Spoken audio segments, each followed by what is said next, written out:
तो अब तक हमने देखा कि फिन अपने घर को बचाने के लिए पैसे इकट्ठा करता है। क्रिस और बॉबी दोनों एक्स कार्ड के पीछे पड़े हैं। फिन क्रिस की टीम को ज्वाइन कर लेता है। वो दोनों मिलकर एक चोर को अरेस्ट करवाते हैं। फिर फिन एक लड़के को किडनैप होने से बचाता है जो उसी के टीम का लीडर निकलता है। हम देखते हैं कि खूबसूरत लड़की रोड पर फोन लेके अपना दोस्तों के साथ जा रही थी और कहते कि मुझे मेरा सोलमेट चाहिए। फिर पीछे क्रिस आ जाता है और कहता है कि जो तुम देख रही हो वो मैं हो सकता हूँ। और क्रिस उस लड़की से फ्लर्ट करने लगता है और लड़की हंस के कहती कि क्या पिकअप लाइन मारी और मुझे फनी लड़के पसंद है लेकिन मुझे प्ले बॉयज नहीं पसंद। फिर सबवे से आ रहा होता है और वो लड़की का कार्ड चुराने की कोशिश करता है लेकिन लड़की उसे पकड़ लेती है और उसके मुंह पे स्प्रे मार देती है। लड़की कहती कि तुम दोनों इस कार्ड के पीछे पड़े हो है ना, और वो कार्ड की पावर यूज करती है और क्रिस और फिन के हाथों को एक साथ जोड़ के भाग जाती है। यहाँ हम देखते हैं कि उसने क्रिस और फिन को एक साथ जोड़ दिया है। बाद में हम देखते हैं कि क्रिस और फिन एक साथ पब में बैठे हैं।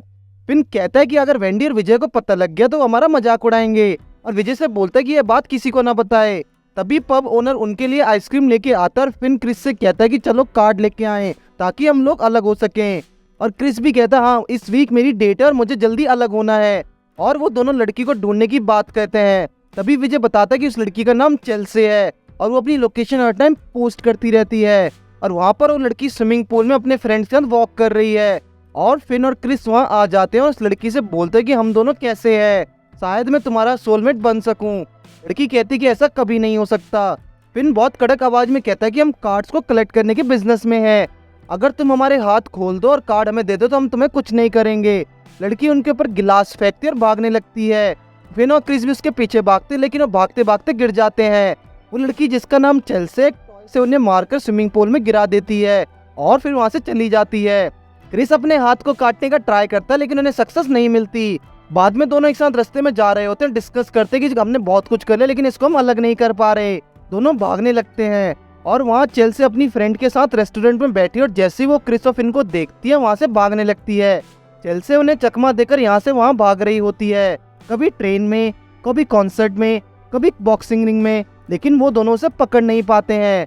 लास्ट में थक हार के वो दोनों एक पार्क की बेंच में बैठ जाते हैं और फिन कहता है कि 3 दिन से हमने बिना सोए खाए पिए यहाँ से भाग रहे हैं लेकिन कुछ नहीं हो रहा। फिर एकदम से मिस्टर एप्पल वहाँ आ जाते हैं और मिस्टर एप्पल देखता है कि उन दोनों के हाथ एक साथ जकड़े हुए हैं। तब फिन चिल्लाते हुए कहता है कि जो तुम सोच रहे हो ऐसा कुछ भी नहीं है, और वो वहाँ से भाग जाते हैं और मिस्टर एप्पल को कल शोरूम में मिलने को कहता है। रात के टाइम वो लड़की अंधेरी गली से जा रही होती है और फिन और क्रिस उसे पकड़ लेते हैं। फिन कहता है कि तुम एक जगह से दूसरी जगह घूम रही हो और घर भी नहीं जा रही हो। फिर लड़की कहती कि मेरा कोई घर नहीं है, मैं अपनी दोस्त के घर रहती हूँ और काम के लिए यहाँ से वहाँ जाती हूँ, लेकिन अगर मैं तुम्हारे कार्ड के बदले कुछ और तुम्हें दे दूँ फिर। लेकिन लड़की कहती है कि मैं इंटरेस्टेड नहीं हूँ और वहाँ से फिर चेल्सी जाने लगती है। क्रिस उसके पीछे भागता है लेकिन फिन उसे मना करता है और घर चलने को कहता है। वो दोनों फिन के घर पहुँचते हैं और खाना खा के सोने लगते हैं। रात को सोते टाइम फिन को कुछ फ्लैशबैक्स और सपने आते हैं जिसकी वजह से फिन डर जाता है। क्रिस फिन से पूछता है कि तुम्हें कोई बुरा सपना आया क्या, तो फिन बताता है कि मुझे ये सपना रोज आता है, डॉक्टर बोलते कि एक्सीडेंट की वजह से हो सकता है। फिर क्रिस फिन से बोलता है कि फिन मुझे एक प्रॉमिस करो, आज जो तुम देखने वाले हो किसी को मत बताना। अगले दिन क्रिस फिन को लड़की के पास ले जाता है जिसका नाम मिशेल है।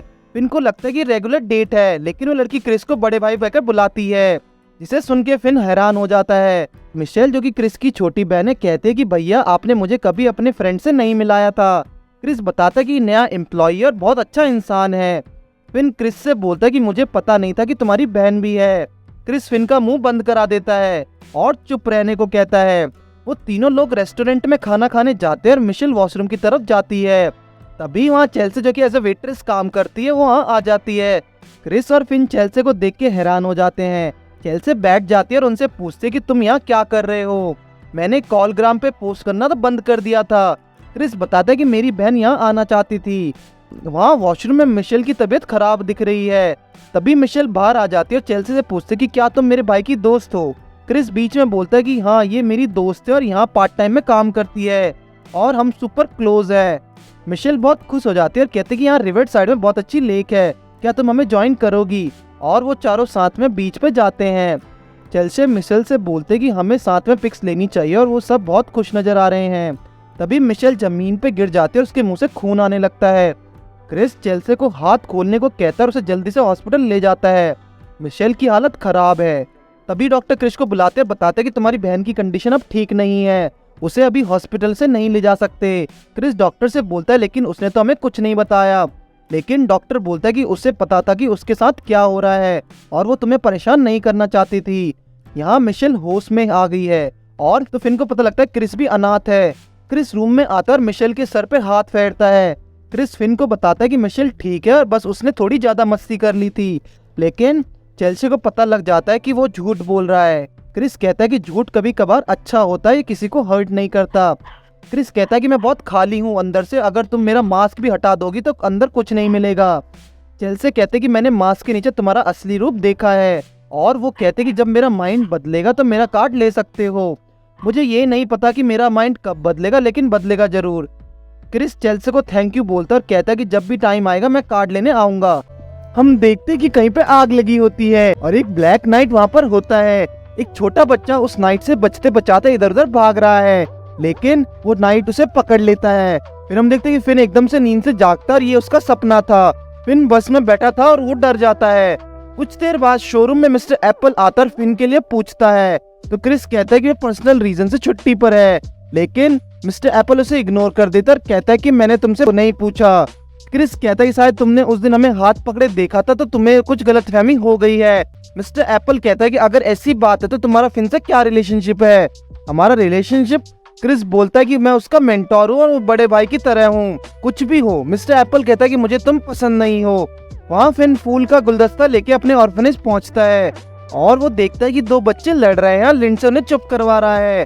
लिंडसे फिन को हाय बोलता है, फिन लिंडसे को हैप्पी बर्थडे बोलता है। दूसरी तरफ हम महल में देखते हैं कि क्लॉन्टिकल फैमिली बैठ के साथ में डिनर कर रही है और बैन क्लॉन्टिकल कहता है कि हम एक फैमिली हैं। अब टाइम आ गया कि दुनिया को पता चलेगी क्लॉन्टिकल फैमिली क्या चीज है। और यहाँ ऑर्फनेज में फिन उस नए लड़के के रूम में फ्लावर लेके आता है।